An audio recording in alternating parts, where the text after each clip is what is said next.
계속되는 책 4권 정치경제의 체계.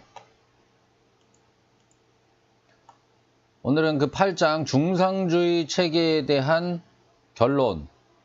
중상주의적 체계는 국가를 부유하게 하기 위해 수출을 장려하고 수입을 방해하는 두 가지 엔진으로 되어 있다. 왜 수출을 장려하고 수입을 방해하냐 하면 국가의 부라는 것이 금과 은으로 되어 있고 금과 은을 많이 확보하는 것이 곧 부유해지는 것이라고 믿었기 때문에 수출을 장려해서 금, 은을 거둬들이고 또 수입을 방해해서 금은이 유출되는 것을 막아왔던 거예요. 300년 전이죠. 한편으로 멍청해 보이지만 지금의 그 경제 정책의 근간도 사실은 이 생각으로 되어 있어요. 특히 대한민국도 이 생각으로 되어 있어요. 그래서 더더군다나 국부론의 어떤 기본 그 개념 체계가 더더욱 중요하게 그 여겨지는 때라고 보여요. 경제란 무엇인가, 그 다음에 국가의 부를 이루는 원천은 무엇인가에 대해서 그것은 오로지 노동이다. 노동하고 노동해서 우리들이 필요하고 즐거움을 누릴 수 있는 재화와 서비스를 많이 생산해내는 것이 궁극적으로 잘 사는 것이지, 달러를 많이 벌어들인다고 해서 그게 잘 사는 것은 아니다. 달러로 물론 많은 것을 다시 해외에서 사올 수 있지만 그것은 달러뿐만이 아니라 이 나라에서 생산되는 모든 물건들을 다시 해외로 팔아서 달러를 사올 수 있는 것이기 때문에 달러 자체가 부가 될 수는 없다. 특히나 대한민국은 어떤 그 무역 대국이기도 하고 이 수출을 장려하고 수입을 방해하는 정책이 곧 대한민국의 지금의 못 살던 대한민국을 잘 사는 대한민국으로 만들어 왔다고 믿는 그런 경향이 있기 때문에 특히나 우파적인 시각을 가지고 있는 사람들은 어떤 박정희 전 대통령과 그분들의 성공, 그 세대의 어떤 성공에 도취되어서 절대적으로 이 부분을 맹신하는 경향이 있어요. 하지만 그렇지 않다라는 것을 좀 인지를 하고 그 박정희 시대의 그 경제적인 성장은 굉장히 한편으로는 위험한 것이고, 만약에 그게 진정한 성공 공식이었다면 다른 우리보다 후진국들도 그 공식을 따라 함으로 해가지고 잘 살게 되었어야 함에도 불구하고 그렇지 않거든요. 그것은 한편으로 어떻게 보면은 좀 도박성도 있었고, 내지는 그 세대가 그 우연치 않게 가졌던 여러 가지 다른 긍정적인 요소들이 함께 작용하면서 성공을 이뤄냈던 것일 수 있는 것이에요. 절대로 수출을 장려하고 수입을 방해한다, 수입을 제한해가지고 잘 살게 되는 것은 절대로 아닙니다. 이 이치를 좀 깨닫고 그 대한민국의 성공, 그 당시 상황과 그 당시 가졌던 인적 자원, 그 당시 사람들이 가졌던 어떤 사고방식, 잘 살아보세라는 어떤 집단 긍정적인 최면 상태, 뭐 이런 것들이, 그 다음에 부유한 옆나라, 그 다음에 아주 부유한 어떤 멘토 같은 미국이라는 존재, 뭐 이런 것들이 상호작용하면서 성공으로 이끌어냈던 것이지, 결코 그것이 성공의 절대적인 공식이 될 수는 없다는 것을 좀 이해를 하고, 미래를 설계하지 말고, 미래를 좀 설계하려고 하지 말고, 지금도 계속 어떤 먹거리 산업을 육성해야 된다, 국가가 먹거리 산업을 육성해야 된다, 이런 얘기들을 계속해서 반복해서 하잖아요. 우파든 좌파든 그 인식에서 벗어나지 못하고 있어요, 전혀. 근데 그렇지 않다. 개개인들이 알아서 하도록 냅둬라라는 것에 대한 이해가 절실히 필요한 요즘입니다. 반대로 어떤 생필품들은 수출을 방해하고 수입을 장려하는 계획을 갖고 있다. 그 목적은 무역균형을 이로운 쪽으로 맞춰서 국가를 잘 살게 하자는 것이다. 결국은 그 무역에서 좀 많이 팔고 조금 사들여서 잘 살자라는 생각을 가지고 있다라는 것이에요. 수출을 방해하고 수입을 장려하는 경우는 대체로 원자재들인데, 이것은 수입 원자재에 관세를 면해주거나 장려금을 주는 형태로 가격을 떨어뜨려 그것으로 만들어진 제품들의 경쟁력을 더해주기 위함이다. 하지만 리넨 산업을 예로 들면 실의 수입을 장려하고 천의 수출을 장려하는데, 실이 천의 재료니까 실의 수입을 장려해서 실값을 떨어뜨리면 천의 수출이 유리해질 것이다라는 생각이에요. 지금 21세기의 정부 관료들도, 정책 관료들도 이런 수준에서 벗어나지 못하고 있어요. 300년 전에 좀 미개하던 시절의 어떤 경제적 관념에서 벗어나지 못하고 있는데 그렇지 않다라는 얘기예요, 지금. 대체로 가난한 시골의 아낙네들이 뽑아내는 실의 가격이 이런 제도로 인해서 더 싸지고, 수입에 어떤 장려금을 줬단 말이에요. 실 수입하는데. 그러면 실값이 싸지겠죠. 싸진 실값은 국내에서 실을 생산하려고 하는 사람들이 어떤 손해를 보는 게 되는 거예요. 그렇게 해서 공장에서 만들어내는 옷감은 더욱 비싸져서 결국 가난한 자들에게 빼앗아 부자들에게 나눠주는 꼴이 되고 만다. 공장에서 만들어내는 옷감이 비싸지는 거는 수출을 장려하기 때문에 수출에다가 또 저기를 주는 거예요. 장려금 같은 걸 주는 거예요. 그러면 괜히 해외로 안 빠져나가도 될 상품들이 빠져나가게 되는 것이고, 국내 가격을 높게 받을 수가 있는 거예요. 아니면 해외에 팔면 되니까라는 생각에. 그렇게 해서 옷감은 더욱 비싸지고 결국 가난한 자들에게 빼앗아 부자들에게 나눠주는 꼴이 되고 만다. 이 부담을 전부 가난한 시골 아낙네들이 이 실값으로 뺏기고, 그 다음에 옷감값으로 뺏기고 해가지고 결국 가난한 사람들이 점점 가난한 사람들이 이 부자들한테 돈을 대주고 있는 꼴이 되고 있다라는 거예요. 지금 우리나라 그렇죠. 연봉 1억 원짜리 그 단순 노동자들, 자동차 회사나 그 배 만드는 조선 회사나 이 사람들 연봉 1억씩 받아가는데, 이 사람들 망하는 상황이 되어도 망하지 않게끔 정부가 어떤 보조금 같은 걸 자꾸 대주고 있거든요. 왜? 그 자동차나 배는 국가적으로 수출을 장려하느라고, 그 산업은 유지해야 된다라는 그런 편견 때문에, 무식한 미개하던 시절에 그런 잘못된 생각 때문에 그 산업에는 돈을 계속 대줘야 된다라고 믿고 있어요. 그 연봉 1억씩 받는 사람들의 일감이 없는데도 1억씩 챙겨주기 위해서 그 돈을 어디서 마련해요? 그 도시의 가난한 근로자들에게서 돈을 빼앗아가지고 그 사람들한테 돈을 주고 있단 말이에요. 아주 돌아버리는 거죠. 말이 안 되는 나쁜 짓을 하면은 나쁜 짓인지 알게라도 해야 되는데 거기다가 온갖 미사여구를 갖다 붙이죠. 노동자들을 위해야 된다. 이딴 식으로 얘기를 하면서. 우리는 뭐 슬픔을 나눠야 된다. 뭐 이런 식으로 온갖 착한 얘기를 다 하면서 연봉 2천만 원짜리들한테 돈을 빼앗아 가지고서는 연봉 1억 원짜리들한테 일이 없는데도 그 사람들 연봉 1억을 챙겨주고 있어요. 이 꼴을 하는 거예요. 이 짓을 하는 거예요. 이 짓을. 중상주의 체계가 장려하는 것은 주로 부자의 이익이고, 가난한 자들의 이익은 쉽게 무시되고 억압받는다. 그래서는 안 되겠죠. 영국에서 오랜 기간에 걸쳐 양털의 수출을 엄격하게 금지하자 양털의 가격은 낮아졌다. 낮아진 가격이 생산을 줄였어야 했는데, 농부들은 양털만을 목적으로 양을 키우는 것이 아니라 고기로도 판매하기 때문에 생산은 줄지 않고 대신 양털로 소득을 챙길 수 없는 만큼 고기값이 올랐다. 낮아진 양털 가격은 제조업자들에게 이익을 주고 해외로 빼돌리는 밀수출업자들에게 이익을 줬을 뿐이다. 수출을 장려해도 안 되지만 금지해도 안 된다는 거예요. 결국은 피해는 전부 일반 노동자들이 갖게 된다는 거예요. 그 밖에도 여러 가지 규제들이 있었고, 심지어 기술자들이 자신의 기술을 외국에 가르치는 행위까지 제한되었다. 지금 똑같죠? 300년 전에 미개하던 행위가 지금도 똑같단 말이에요. 왜 반도체 공장에 근무하는, 삼성전자에 근무하는 또는 하이닉스에 근무하는 엔지니어들이 연봉 10억을 받을 수 있는 기회를 왜 국가가 그거를 박탈하냔 말이에요.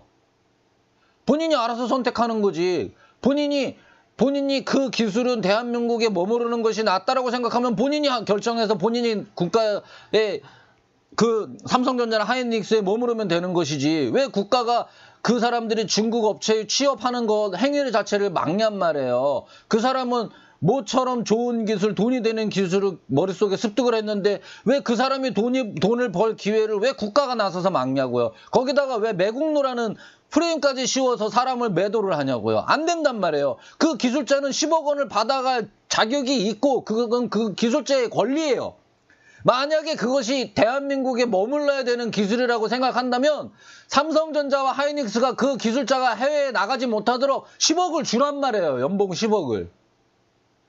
그렇게 해서 기술을 보존해야지 왜 그 사람의 자유로운 취업 행위를 국가가 나서서 방해를 하냔 말이에요. 안 되는 거예요, 그거는.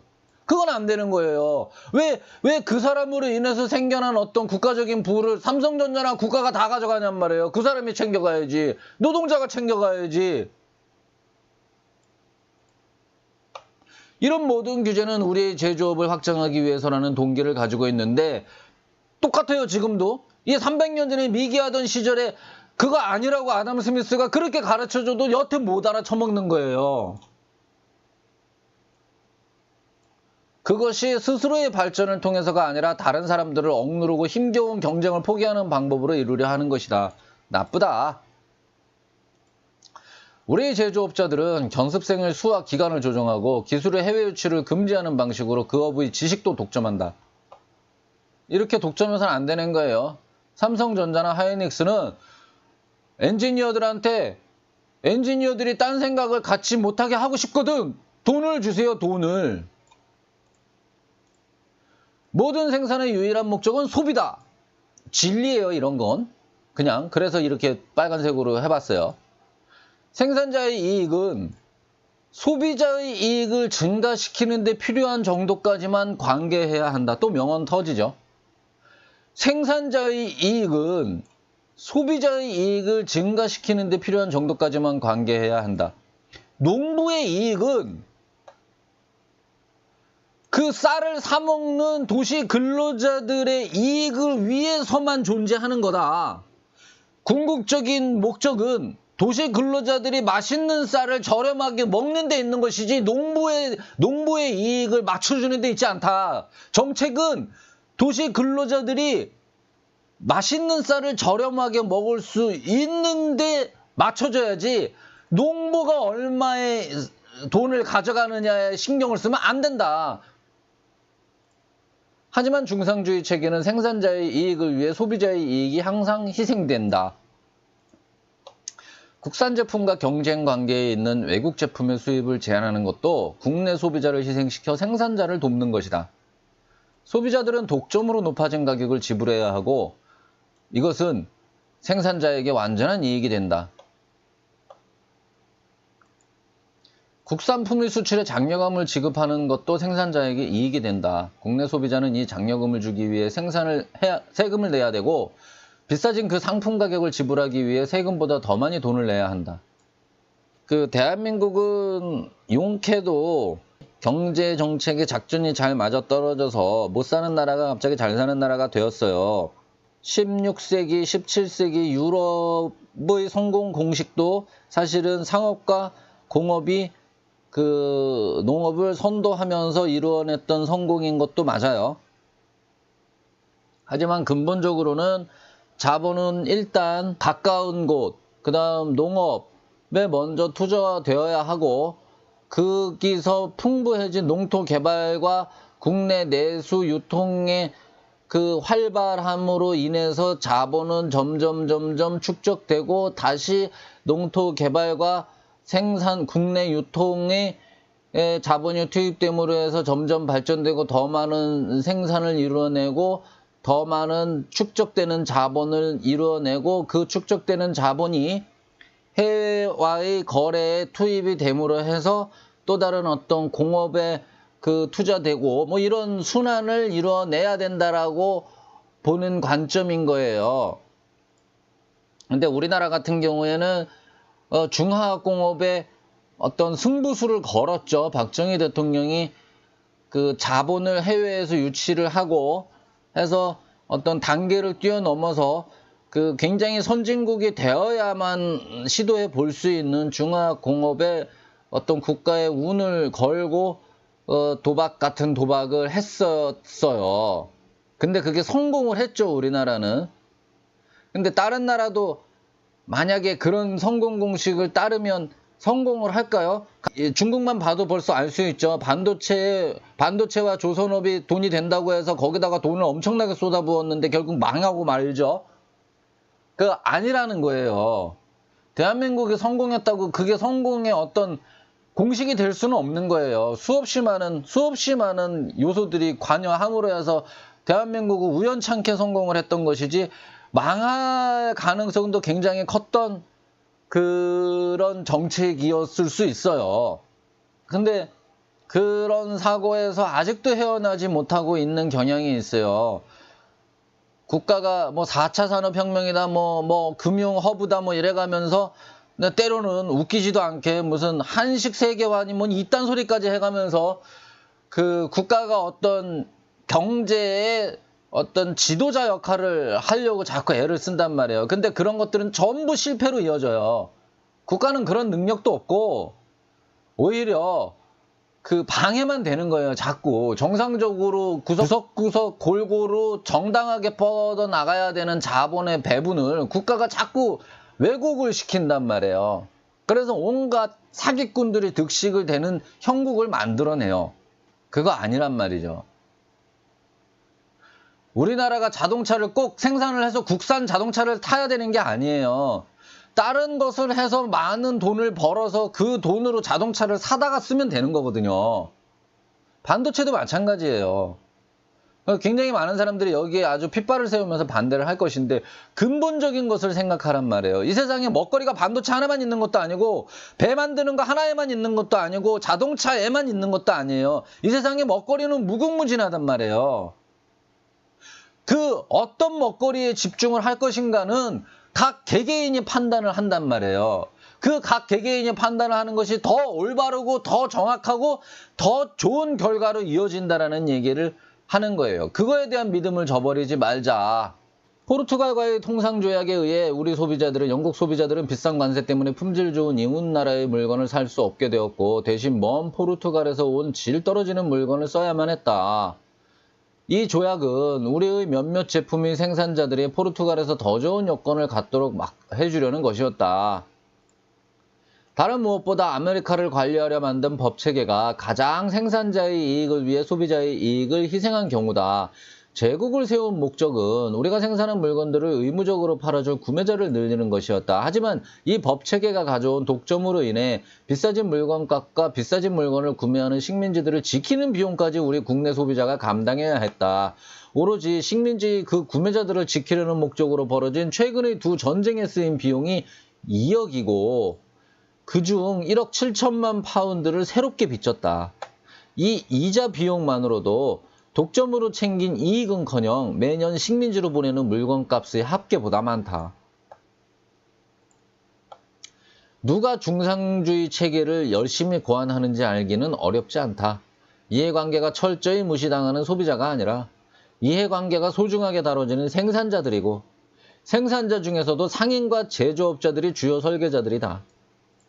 그림 하나 보고 갈게요. 그 프랑스에서 그 항구 도시를 그린 거래요. 1639년에 그린 거래요. 이 어떤 중상주의를 그 상징하는 그림으로 위키피디아에 나와 있길래 제가 가져와 봤는데 400년 전인데요. 상선들이 이렇게 있고 사람들은 거래를 하고 있고 싸움도 하고 있고 건물도 높아요. 그림 좋으네요. 400년 전의 그림이라는데 정교하네요.